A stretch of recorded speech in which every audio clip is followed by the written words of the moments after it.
Okay, so we are gonna be starting with drawing the head. So I like to start with a circle, and in this case I made it too high, so I put it around the middle. Then I tend to add the ears. I do this all really roughly because obviously you're gonna have to change and alter to get it just how you like.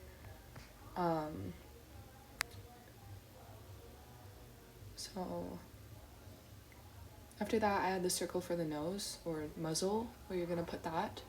And then I move on to the neck. So I like to do the neck in my head shots just because it makes it look a little bit more neat, and it adds a little bit more angle, or I don't know, view to it.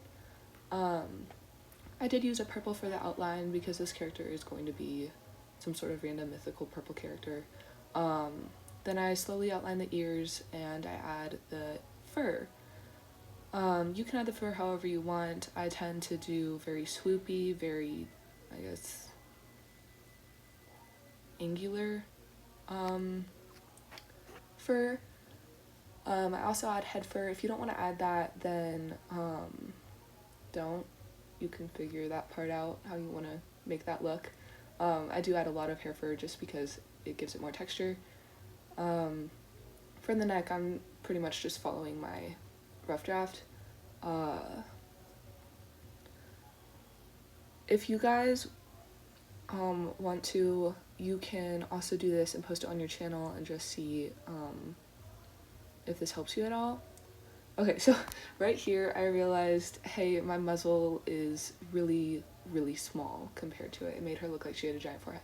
So if that comes to happen for you, you can make the muzzle bigger and make the hair a little bit smaller. Or you can leave it if you feel like you like it. So here's our outline. Oh yes, you do have to add the inside of the ear when you're doing ears like this because it will just help. And I got the shape I wanted, but I did need to use the lasso tool and fix it a little bit. Make it a little longer, just in, the perfect position, how I like it. And then sorry, that little two bar is so annoying sometimes. Anyways, so I add the little curve. I make it look a little bit more like three-dimensional. I go back and I erase whatever kind of lines don't look right. I do tend to sharpen mine, or the little excess sharp pieces. Just, in my opinion, makes it look better, more clean. So I'm gonna do this for a little bit. So just enjoy that.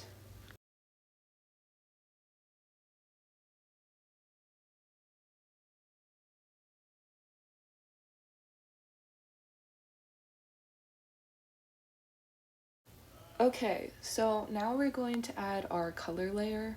So I do it underneath, and I use the bucket for this because, even though the bucket sucks, it's faster.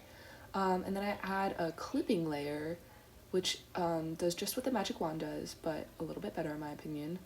Doesn't leave such lines. It's actually very helpful. So we're just going to be adding the patterns now. You can do whatever color, whatever patterns you want. It doesn't really matter. You can make this your OC. I'm making her mythical, so she's got some interesting stripes. I don't really know. Spots? Who knows? I did this kind of design for my leaf pool. I don't really know what happened to her, but I did do these designs where she's got kind of the texturized double line thing. I don't really know how to call it. I had some trouble with that ear. I could not get the right little line in there.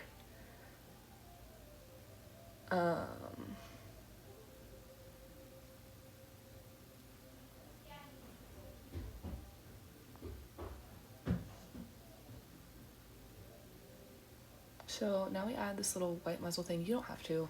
I just find it really cute. And I erased the little excess over there. Okay, so there's our pattern. which is on a clipping layer. And now I'm gonna add the inside of the ear color because you have to. Be careful to stay inside the lines. Does tend to get a little bit difficult. I find the clipping layer so helpful. I can't. Okay, so now we're moving on to the eyes. I do a nice rough draft. Oops, that line's a little too thick. And the wrong color. So this is my little rough draft for the eye. It does come out really big. I'm fixing it. Don't worry. She's not Geno Morai. Okay, so you can bend it however you like. Perspective form is what I use a lot. It helps so much. You can angle it and stuff like that. If you don't have Ibis paint, you can also do this on Flip-a-Clip, I guess. It's not as helpful because you don't have the fun stuff that Ibis paint gives you. You can also do it on you know what, I can't remember the name right now. Forgive me. Any drawing app you have, you can do this. It's not hard. Okay, so now that we have the eye in, oh, I forgot that little swoopy I put at the top. It gives it kind of a mascara look. I don't know. I personally like it a lot. Now I'm gonna delete my reference layers and add color to the eye. I'm gonna make this eye kind of a teal color. I am going to adjust what it looks like. Don't worry. With the bucket, you do kind of have to fill in or go back with the pen and fix some of the little areas. But yeah.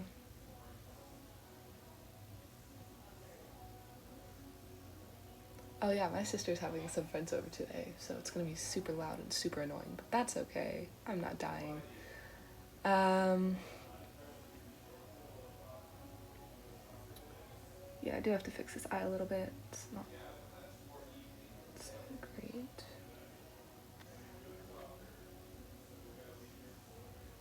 I do tend to add a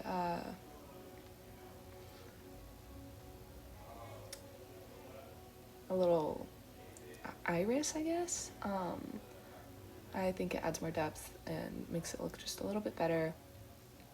Okay, putting the pattern back on, and there's your finished thing.